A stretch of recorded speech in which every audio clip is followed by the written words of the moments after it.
Morjesta Veikko. Sä et ole vieläkään maksanut sitä velkaas mulle, mikä se oli viime viikolla jäänyt pystyyn. Just se 1 000 euroa, mitä mä oon tässä odottanut jo pari viikkoa. Nyt on nimittäin tilanne se, että mä en jaksa enää odottaa yhtään. Niin. Voisit kyllä maksaa sen tuossa vaikka tunnin päästä, jos mä tuun käymään.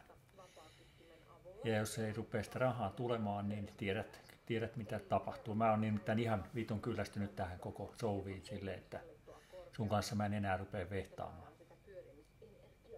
No olet kotona tai et. Ihan sama mulle.